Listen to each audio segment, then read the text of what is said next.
Well, good morning again. It's great to see you guys. Man, today we're wrapping up the series we've been in. We've called Tension, where the Bible seems to contradict itself. And so now, this morning, I want to begin with a little game of Would You Rather. Okay? So this sounds fun and exciting, right? So everybody has to play along. Okay? So I want to see some hands. And so the first one's going to be easy. Would you rather always be 10 minutes early, always be 10 minutes late or 20 minutes early? Always 10 minutes late or 20 minutes early. Let's see, the late people. Okay, late people. Oh, only a few early people. How many of you grew up in that home where if you weren't 20 minutes early, you were late? That would be my home right there. That was right. That's why I am the way I am. Would you rather know the history of every object you touched or be able to speak to animals? Oh, which one, Luke? How many of you say speak to animals? Anybody say you want to know history when you touch them? Oh, we got a couple of people. Nerds. No, just kidding. Here's a fun one. Would you rather have all the traffic lights you approach be green or never have to stand in line again? Ooh. Wait. The red light technically be a line that you're sitting. You're sitting in line, but it's only this way. It said standing in line. So see it. So there's the difference, the qualifier. Green light people. Okay. Waiting in line people. Oh wow, you people hate queuing up there. That's awesome. All right, here's another one. Oh, this is a good one right here. Would you rather have unlimited international first class plane tickets, or never have to pay for food at a restaurant again? Oh, that's easy. Which one is it then? Restaurant. Oh, how many restaurant people there? How many? I was like, give me the flight to around the world, man. I'll sleep on the street in another country if I have to. I don't need money. I just get me there. That's all I need. Man, I can eat anywhere. All right. Would you rather? Oh, this would be fun. Would you rather be forced to dance every time you heard music or forced to sing along to any song you heard? Oh, which one? Now, this one may be better if you vote for your significant other there. Do you want to hear them singing? Or dancing? Because Carrie would say, please don't have Brent dance ever. The boy can't dance. It's just not genetic. So let him sing. So how many of you would say I'd rather sing? How many of you would say you'd rather dance? Now, all right, so we get music up here every Sunday. I don't see any of that taking place out here. Now, come on. Amy needs to get on that. Let's get that happening here. Okay, a couple more here. Would you rather give up using a phone or tablet forever or give up having salt on your food? Oh, that's a tough one, right? Salt? Anybody willing to give up salt? No? How many of you say I'd give up my phone? Take my phone, please. I got to have my salt. Interesting. All right. This last one's a tough one, too. Would you rather lose the ability to read or lose the ability to speak? How many of you would say I would rather lose the ability to read? Okay. How many of you would say I'd rather lose the ability to speak? Okay. About half and half. Interesting. As I thought about this last one as I laid in bed last night, I thought, I think I could give up my ability to speak, even though that's kind of my job. I'd have to learn sign language or something to be able to communicate. But then I found a loophole. It said you couldn't read, but it didn't say you couldn't listen to audiobooks or podcasts, so I'm fine. I mean, I'm 47. I had to pull out Cheaters this year anyway, and if you've noticed, my Bible's getting further and further away when I read on the stage, so the reading thing's about to happen anyway. So, isn't that funny? We present these goofy options. It's like give up your phone or lose salt. Is that really a choice you ever have to make? No, that's not a choice. And yet we play these silly games, and we go, okay, I'll play your silly game, Brent, but we know that's not really true. But a lot of times, as we've been in this series, I think we've seen that sometimes how we approach faith and approach these big topics of faith, we get to the place where we actually create that dynamic that says, well, I have to pick one or the other. I can't pick both. And the reason we do this silly game here is to remind us it's not that way. And I hope that you've seen over this series that it is not that way at all. That our faith is bigger than to say you have to do one line of thinking forever. That we can exist and live uncomfortably so in tension between things that will be pulling at us our whole lives. And today, what I want us to do is look at this, and as we wrap this up, talk about what do we do here? Reminding us all along the way that we're moving beyond the either-or mentality to figure out, is there a both and? Amy reminded me this week, the great theologian Daniel Tiger, he says this, he says, it's okay to have two emotions. Anybody heard that from Daniel Tiger? Amy obviously has many times, mother of toddlers there. We get in that mentality that's like, no, you can't.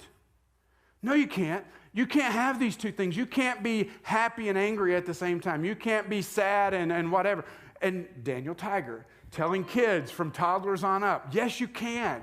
And so really, we want the Daniel Tiger approach to our faith here to say, yes, we can.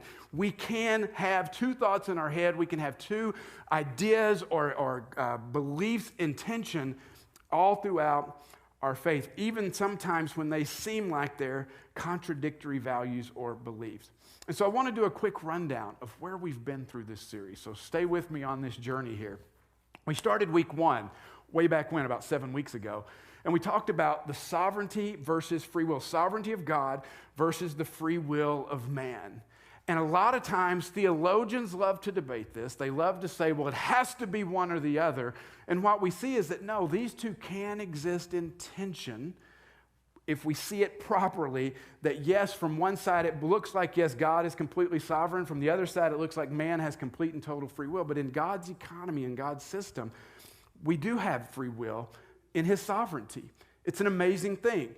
And we need to remember, God is bigger than us, and the idea of God is much larger than many of us all of us can comprehend. And that's the way, if it's the God we can comprehend, is it really God? And this is okay. It forces us to go, well, how can this be? And so we struggle with that. Can we really have a sovereign God with free man? And we would say, yes, we can. And we talked about the contradiction of being in the world and not of it, that we have to be here. This is our location. But just because we are located here doesn't mean we have to take on the influences of the world, to allow all the things that are out in the world to continue to influence us, that there has to be a bigger, greater, stronger influence that is moving us as we live.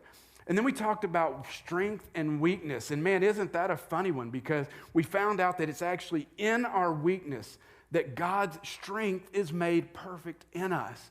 It's not that we have to be strong, it's that we are strong because God says we're strong, and it's in that weakness we're at our strongest.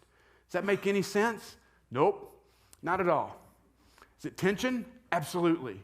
You completely understand it? I give you about 65%. That's good, right? And that's okay. We can live there. We don't have to have this all figured out.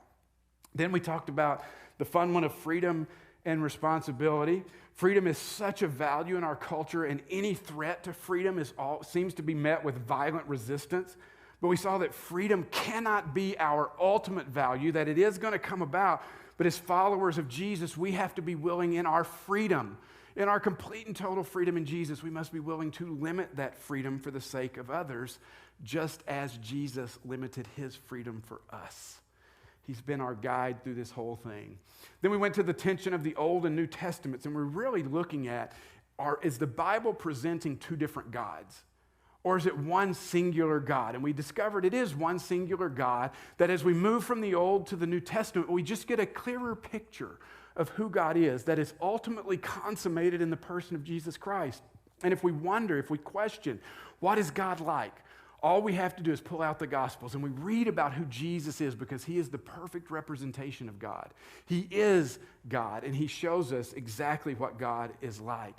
And when we try to understand that, when we look at the Old Testament, we see judgment and we see wrath and we see all these things, we bring them into the light of the New Testament to understand that all these things are coming about because of God's love for us. We talked about the tension of being called apart. That happens sometimes when Pastor Ryan left here to go down to Sheridan. This is his second week pastoring that church. He and I've been talking a ton, which is fun.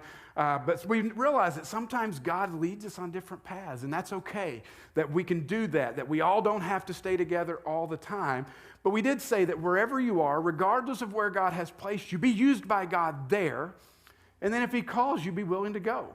Just be open, be surrendered, be willing to do whatever God calls you to do. And then last week, we looked at this one that I told you honestly, I didn't see as a tension until I heard it mentioned on a podcast, and it just wrecked my brain a little bit. And it's the tension of unity and holiness. And this is a big one where the temptation is for us to go to one extreme or the other, because we'll want to move all to unity to the disregard of holiness, or all to holiness and throw away unity. But we understand that when we don't hold these two things in tension, an incredible thing happens to us. That our witness to the world diminishes, just disappears when we don't have unity and holiness. If we're known by our disunity or our unholiness, there's a problem in our witness in the world. And so today, what I want to do just in the next few minutes is talk about, so how do we handle this tension? What do we do with this tension? We've tried to give you guys along this journey some things to think about and how to handle the tension, but today I want to just kind of focus in this avenue for the rest of the time that we have. You see, I think acknowledging the tension is a start. Anybody here grow up in a church that really acknowledged stuff like this? Or was it a little bit more black and white that said, nope, there's only one way to believe, there's only one thing to believe, you believe this or you're out? I mean, typically more of a fundamental black and white faith is what some of us grew up with. And in that, the idea of tension can be a real unsettling thing. But really acknowledging that tension exists, acknowledging that in the tension, we won't have all the answers, acknowledging that there may be doubts along the way. Oh no, not that word. Acknowledging that we may have questions. That's okay. That's okay. That is a part of the faith journey. And so really, as we've been through this series, what we've wanted to do is just bring this out into the open and start with just the idea of acknowledging the tension. And we've also each week talked about the extremes that we can fall into, and we've wanted to point them out because that will help us maybe from driving our car off into one of those ditches or the other. But what else? What else can we do to live in that tension? And then above and beyond that, what do we do with the topics we haven't covered? Because you could easily find a ton more attention things that exist in the Bible. In fact, on our Facebook group page this week, I posted a list of all these things that exist in tension. And even that's a partial list because there's so many more things that we're called to wrestle with. How do we do this? How do we handle the tension? Well, that's what I want us to look at today. Well, other than the extremes we've talked about, what I'd love to do is begin with, what are some other unhealthy ways that we may try to cope with the tension? What do we maybe do that helps us get beyond it? Because it is an uncomfortable place to be. There's a book out there that I used a lot for this series by an author named Klein Snodgrass, and it's called Between Two Truths, Living with Biblical Tensions. And he talks about how tension is good, and it doesn't have to be seen as something that destroys us or causes us pain. And he says, he writes this, he says, tension in the Christian life is not like a tightrope where we must fear falling off either side. How many of you would admit that you think that's probably where I've been? That in this tension, I feel like, oh gosh, I have to be perfect. If I move to one side or the other, I'm going to just wreck everything. He says, no, it's not like that. It's not where you must fear falling off either side. He says there would be no peace in that. A more appropriate image is that of a stringed instrument. Properly attached at the right places, the instrument can be played. If the string is too loose, music cannot be produced. If it's too tight, the string will break. So that's the image that we want to have as we think about the tension. How do we get both sides? I thought that was a beautiful picture, which is why I wanted to share it with you. Because that's what we're talking about. Living in that tension, getting those posts tightened up just right to know exactly how we should live there. Not fearful, not afraid that we're going to wreck our faith and run away or whatever if we don't get this right, but understanding that grace is over all this. That God's grace is upon us as we live in the tension, and hopefully that grace that God has given us exudes out of us to one another as we give that grace to others as they're learning to live in that tension as well. So, what are the other unhealthy coping mechanisms that we might employ in order to deal with this? And I think the first one is just simply this: simplistic thinking. Simplistic thinking.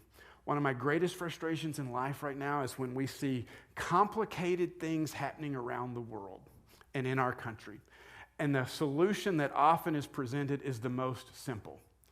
But complex problems rarely are solved with simple solutions. And sometimes we take a simplistic approach to our faith. And when we do that, I think we miss out on the greater thing that God has for us, understanding greater depths of our faith. Now, I'm not saying faith has to be complicated, because Jesus himself even said it only takes childlike faith to come to him, to know him. But we don't stay there. We don't end up there. Yes, it's a childlike faith, but he didn't mean that this whole thing would become automatically simple as a result. I mean, even when we stop just for a moment, we think about God himself. What do you think of when you think of God? Give me some answers. What do you think of when you think of God? Heaven. Heaven, okay. Huge, what'd you say? Grace. Love. So I heard something. Just, okay. Close. All right, so Amy, you didn't know you were going to walk into my answer, but you actually did. Because your two things that you said what? You said big, huge, and close. Those nice little theological words were immanence and transcendence. I love those words. God is near, and yet God is far. How does that compute? Can you take either one of those things away? No. Yet somehow, in our limited human understanding, we are supposed to wrap our minds around this idea of God being both immanent, near us, and transcendent beyond our understanding. Our salvation, how are we saved? Paul's pretty clear, right? By faith, not of works. And yet a few books over in the New Testament, what does James say? Oh, but let me tell you about this faith. Faith without works is dead. Okay. So faith and works, faith no works. Anybody else a little confused? That's the whole point about faith, is that I think the problem with American Christianity mostly has been that we have so simplified faith that we've reduced it down to, well, say these magic words and faith is magically upon you, and we've taken all the mystery of tension away. We've taken all that away, and in doing so, we've missed God in the process. We've created a simplistic religion that doesn't really help us at all. Gives us the right behavior to do without the transformation taking place in our hearts. So we need to move beyond the simplistic answers because they don't exist. Okay? So secondly, what can we do, I think, is another problem is this: we will shut down. If we're not careful, you ever get to the end of a problem and you're just like, okay, I'm done. I love to do word puzzles and puzzles. I have some on my iPad, and I just love to do them. I do them every day. Ryan always thought that was amazing about me. When we traveled, I'd do Sudoku. I like Sudoku. I love it.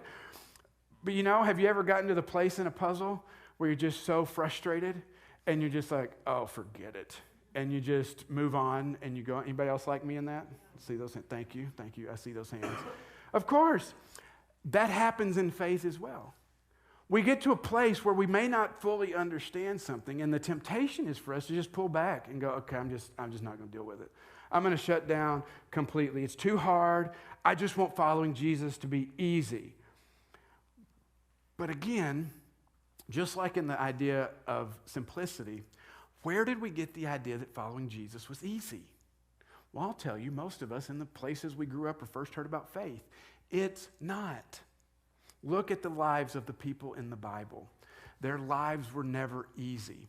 Their lives were never full of comfort and ease. They were always difficulty. Look at Peter. Look at Paul. How easy were their lives? How much junk did they have to endure for the sake of knowing and following Jesus? A bunch. So we have to fight against this idea of just, well, if I can't understand it, I'm just going to shut down. Because when we shut down, we move to the next thing, which is we just become passive. We don't think, we don't move, we just go wherever the wind blows us. So if we're with this group, we become that. If we're over there, we go that way. And that's where the danger comes in, because when we're passive, it means we're more open and susceptible to going to one of those extremes or the others. As one commentary I read this week said, it says, the dangers of tension are real, but the dangers in dealing with only half-truth are much greater. We can't get to this place where we're unwilling to deal with it. Or probably the greatest danger I see is this, deconstruction. That is a very in vogue thing to do right now. You hear a ton right now about certain Christians walking away from faith, deconstructing their faith, just getting out of it. We can't resolve the tension, or we don't want to, or we think the tensions can't be resolved, so we just completely give up.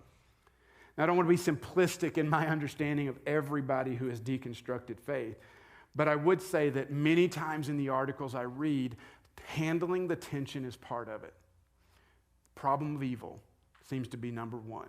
How could a good God let bad things happen? And because we can't get an answer to that question, we go, I'm out, I'm done, I'm walking away. And you see, the problem is, yes, sometimes bad things happen to good people, and we are left trying to figure out why. And sometimes we don't get the answer. We're just like Job. At the end of the story of Job, he never gets an answer. He never gets, well, I did this to you because, or I allowed this to happen to you because.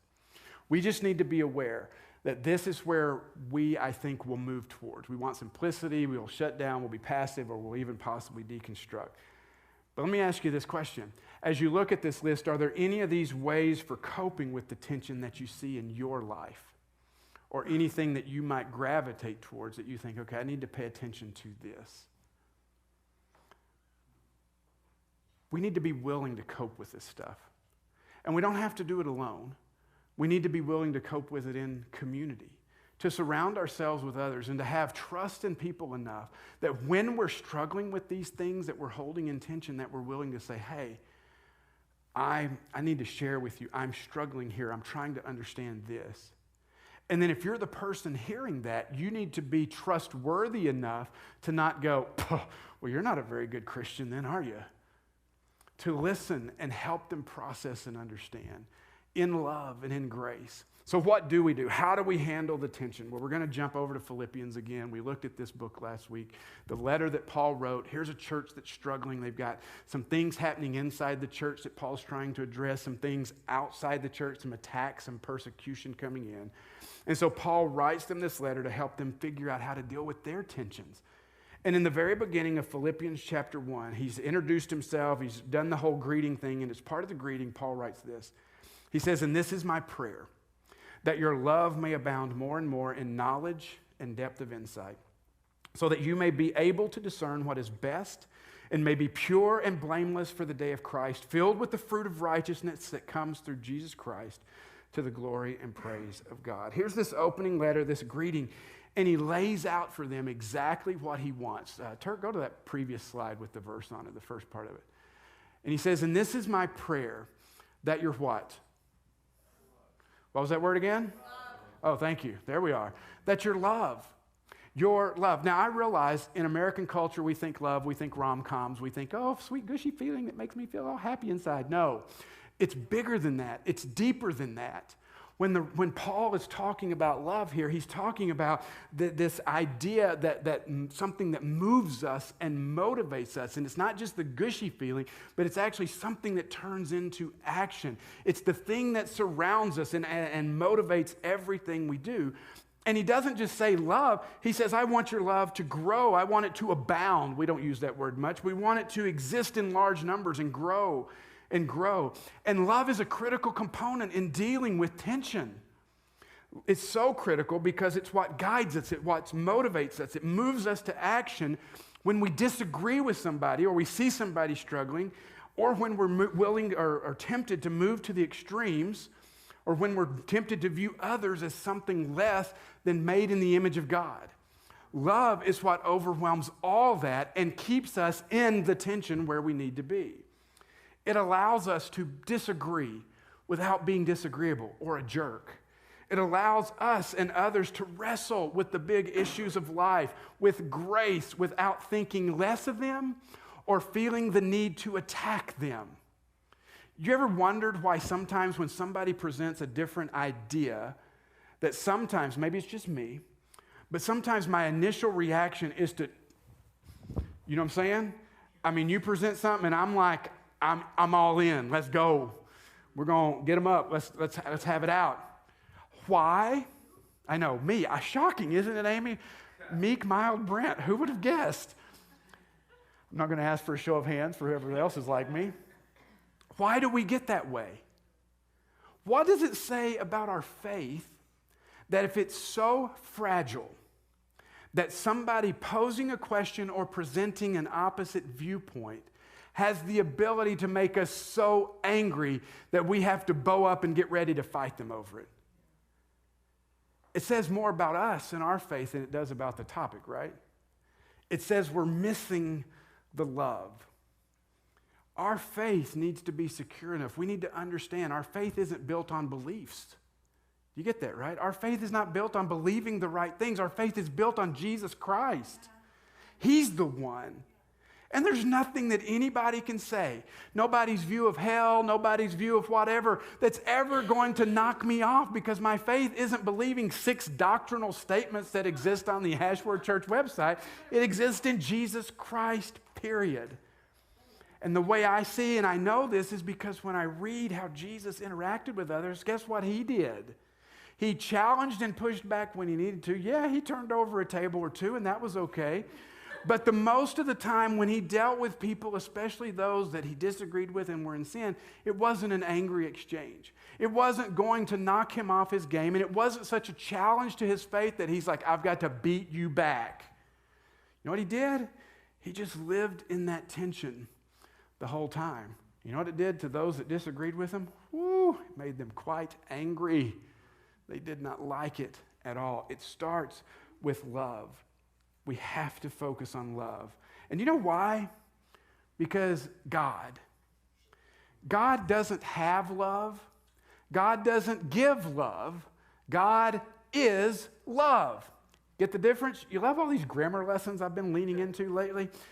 There's a difference to just say God has love than saying God is love. It is the core of his essence. It is everything that makes him up as God. It is who he is. He oozes love. When God sweats, it's love. I mean, that's how this is. He cannot help but be love. Everything about him is love. And we should want to look like Dad. If Dad looks that way, Dad's motivated that way, if Dad is love, then at his children, we should be love. And if love doesn't direct our actions, we are wrong, just so you know. If love doesn't direct everything that we do, you are wrong. So what does God's love look like? You know, the best definition I came up was 1 Corinthians 13.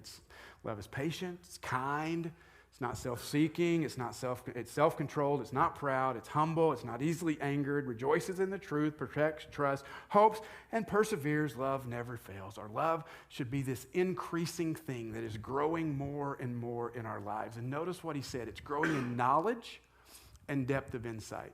When Paul says knowledge, you know what he's saying there? He's not saying, oh, go to more Bible classes. To know someone biblically, you know what I'm talking about, right? When Adam knew Eve biblically, you guys know what I'm talking about, right? Relationally, closely, intimately, that's the same thing. God says he wants us to grow in our love by knowing him, relationally experiencing him, and also not just that, but depth of insight. Man, isn't that something that we need? The clarity to know what really matters is what Paul is talking about. You know, sometimes I think we have a great discerning spirit when we can go, oh, I can know good from evil. Great. It's not what Paul is talking about. He's saying we have to be able to know what is good from what is best. And to be able to have that moral insight. You know what that means for us? It means that discerning spirit to be able to tell the difference, to be able to see how things are different. And then Paul wraps this up when he talks about you need to be pure and blameless with the fruit of righteousness. all the things we're talking about, the tensions that we exist in, the ultimate thing is, what are you doing with that? What is that shaping you into? Is it shaping you into the person that looks more like Jesus, to have that kind of fruit in your life? Or is it turning you into an angry, bitter, deconstructed, non-faithful, whatever? What Paul's praying for the people here is that our love grows in knowledge and depth of insight so that we become pure and blameless. That holiness we've talked about, that fruit of righteousness, something that's produced in how we live. And the question is do we see that in how we live? Do you see that fruit in your life? So I want you to stop and think for just a moment here. So thinking about living in the tension, all the things we've talked about, sovereignty, free will, strength, weakness, unity, holiness, all that list we went through at the beginning. What's something in your life right now that is causing you to live in that tension? And how are you responding to it? Just recently, I sat down with a friend of mine, and I know this friend has a different view on some theological things than I do. And you know what I did? I sat down and I said, tell me how you feel about this. Tell me how you get there. Okay. And at the end I said, I can't quite get there with you, but I can appreciate how you got there. And guess what? We didn't walk away both believing the same thing, but we did walk away still being friends. Political differences. When somebody posts something on Facebook, do we feel the need to rise up and critique, or do we feel the need to allow that love to overflow in how we respond to one another? Can we disagree politically and still be friends? I hope so. We need a little bit of more than that in our lives. Can we be friends with the people in the church down the street?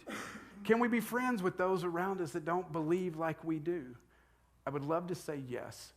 I hope we can say yes, because this is what Jesus modeled for us.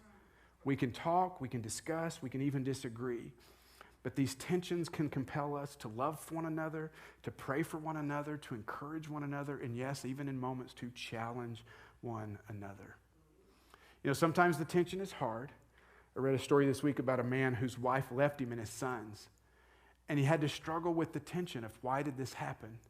He said he didn't doubt God's love, but he questioned how God could allow this to happen, and he ached why his prayers were not answered. That's tension. Do you understand how we live there? That we don't allow it to knock us off, and we understand that God is still love even if we don't understand everything that's happening. Jesus is that model. How closely does our life reflect him? That's the question. Are we willing to live in the tension, embracing that tension with grace and humility, just as Jesus did for us?